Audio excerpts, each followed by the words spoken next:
Hey guys, Lucas here again. Welcome to episode 4, the final episode. Oh, it's been so short of a time together of AORUS Pro tips, and here we have me playing Axe. This is going to be a game where I'm going to try to show you guys kind of in terms of when to fight the enemy and how to determine if a trade is a good trade. I think that covering this kind of topic, I've already kind of covered some other stuff on rotations. I've covered some stuff on staying prepared. I've covered some laning. So here I want to just cover probably a bit more laning. I think is important. And here I want to talk a little bit about when to trade in lane. So here I have the lane pushed back really far, and I know that I'm stronger than this Faceless Void. He does, I figured he would ferry himself out a Wraith Band, but a lot of carries nowadays are starting with Ring of Regen, and you should look to trade within reason. Like, if they're a stronger lane, or if they have a strong lane support, or if they're a strong hero compared to your hero, like say I'm playing like Night Stalker or something, I might look to trade less. But in this situation, I'm just going to try to zone him off the wave. I'm playing an Axe, you know, it's a pretty decently strong hero.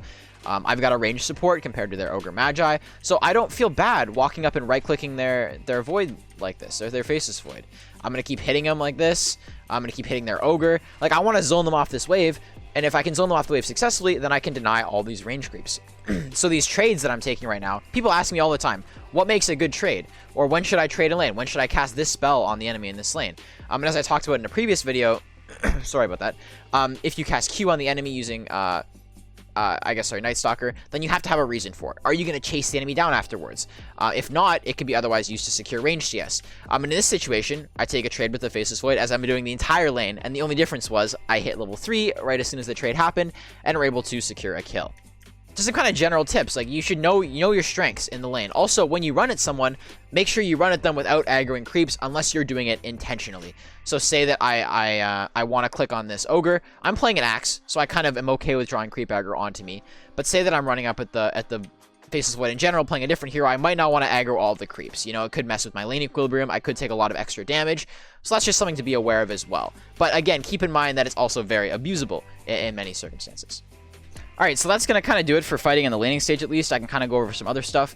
But in general, a lot of stuff that's going to determine whether you're ready to fight or not is going to be, you're going to look at your items, kind of if you need an item timing like a Blink Dagger or maybe a Blade Mail, or I don't know what kind of items you're waiting for. And other things would be kind of your health and your mana, and you're going to also look at your positioning. Those are kind of the 4 things. But in terms of in lane, this is going to kind of what you're going to be looking at. You're going to look at how prepared you are. If you watched the last video, it's going to mean a lot. And you're going to kind of look at what makes a good trade. You know, you want to control the lane. There's a lot of stuff you'll only find out more about if you just play more. Okay, in this video, I finally got my Blink Dagger, and I'm going to look for one more fight. We're going to take a smoke as a team, and we'll see who we find. But generally, it's also good to get down vision, depending on where you fight. So as a team, I would have heavily liked it if we had wards going into this instead of like this really sad ward over here. It would be great because fighting under a ward is really OP in these fights. So here I ping where I kind of want to go. I kind of realize, I click on my teammate, I see he doesn't have a ward, and so I think to myself, how well can this fight go? We haven't seen the enemy in the top half of the map. They must be in the bot half of the map, and they probably have vision. So if we're not fighting under our own vision, I'm going to decide that generally this fight is a bad idea. He places a sentry. I was a little mauled at him, but I mean, what can you do? And then we decide to back off. So that was just a fight that, you know, didn't happen, but it was still something that, you know, could have happened, and we end up running top. Nothing good really comes from this. Our PA dies, but we do make a play on them here. And this might not have happened if we had fought them bottom. We might have just failed. And yeah, this fight doesn't go the worst. We get a bunch of kills here, and this is all just by kind of watching the map, you know. So that was a fight that you kind of have to watch the state of the game and kind of question, if we took a fight here, what are the odds we win that fight, you know? Because there's always going to be better fights, guys.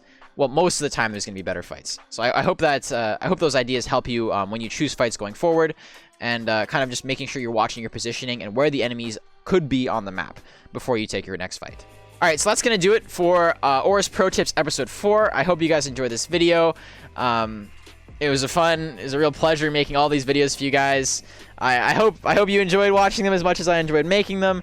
And I really wish you guys the best of luck in your pubs. A Merry Christmas. If you guys want to like, subscribe, and comment down below what you think, that'd be really awesome. And see you guys later.